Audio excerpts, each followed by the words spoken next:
মদিনা শৰীফত অবস্থিত এয়া হৈছে জবলে উহুদ পাহাৰ। ইয়াত ইছলামৰ দ্বিতীয় যুদ্ধ হৈছিল। এই যুদ্ধত ৭০ জন সাহাবা শ্বহীদ হৈছিল। এওঁলোকৰ মাজত প্ৰিয় নবীজি সাল্লাল্লাহু আলাইহি ওয়াসাল্লামৰ খুৰা আমিৰ হামজা ৰাদিয়াল্লাহু তাআলা আনহু শ্বহীদ হৈছিল।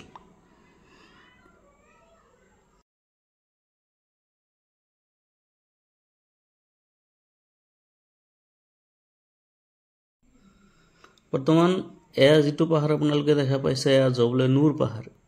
ইয়াতে কোৰাণৰ প্ৰথম আয়াত নাজিল হৈছিল। ইয়াকে জবলে নূৰ পাহাৰ বুলি কোৱা হয়, হীৰা পাহাৰ বুলিও কোৱা হয়। এয়া হৈছে জবলে নূৰ পাহাৰ।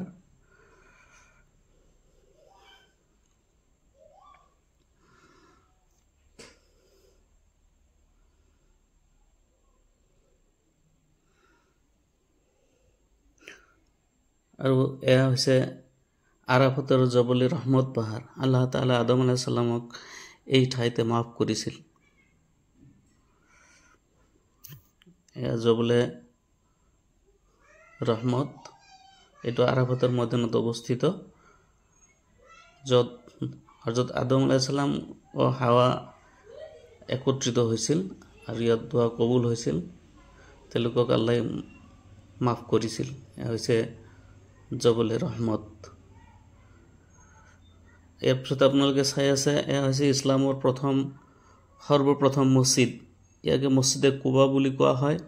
এই মছজিদ নিৰ্মাণৰ সময়ত নবীজি সাল্লাল্লাহু আলাইহি ওয়াসাল্লাম সাহাবাসকলৰ সৈতে নিজ হাতে ইটা বহাইছিল আৰু এই মছজিদক কোৱা হয় মছজিদে কুবা।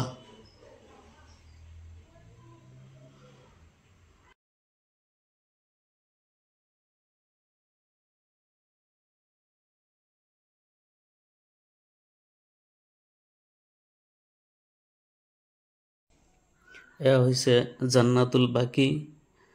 এই জান্নাতুল বাকিত মদিনা শৰীফত যিমান সাহাবা হওক, ডাঙৰ ডাঙৰ সাহাবা আৰু মানুহৰ মৃত্যু হ'লে ইয়াত কবৰস্থ কৰা হৈছিল।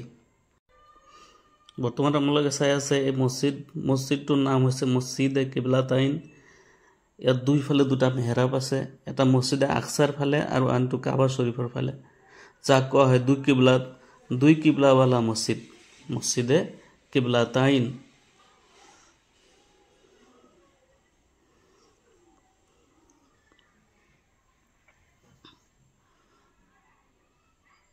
এয়া হৈছে মছজিদে কিবলাতাইন।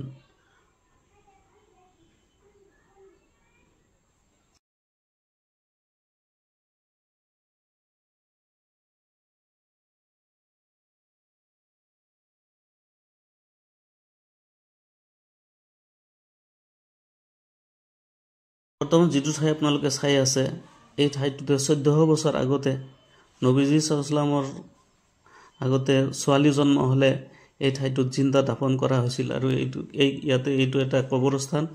ইয়াতে জিন্দা দাফন কৰা হৈছিল, ছোৱালী জন্ম হ'লে জিন্দা দাফন কৰা হৈছিল। সেইবাবে আজিও মক্কাত এই ঠাইখিনি খালী কৰি ৰখা হৈছে। ইয়াত কোনো ধৰণৰ ঘৰ বা কোনো ধৰণৰ বিল্ডিং বনোৱা হোৱা নাই বা কোনো কামত লগোৱা হোৱা নাই। ইয়াৰ পিছত চাই আছে আপোনালোকে মাকামে ইব্ৰাহিম।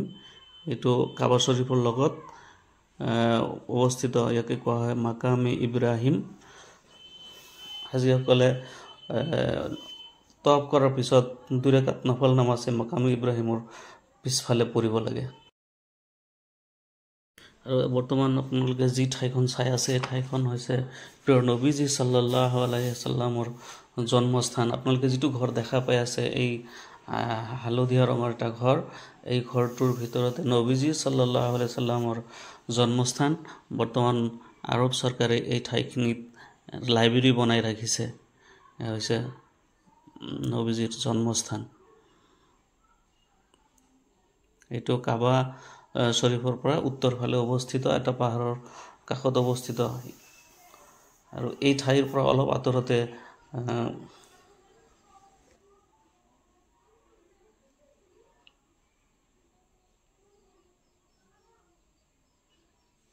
আৰু বৰ্তমান চাই আছে আপোনালোকে চাফা মাৰৱা পাহাৰ, যিটো চাফাৰ পৰা হাজীসকলে মাৰৱালৈকে 7 পাক মাৰিব লাগে আৰু হাজীসকলে 2 পাহাৰত 7 পাক মাৰি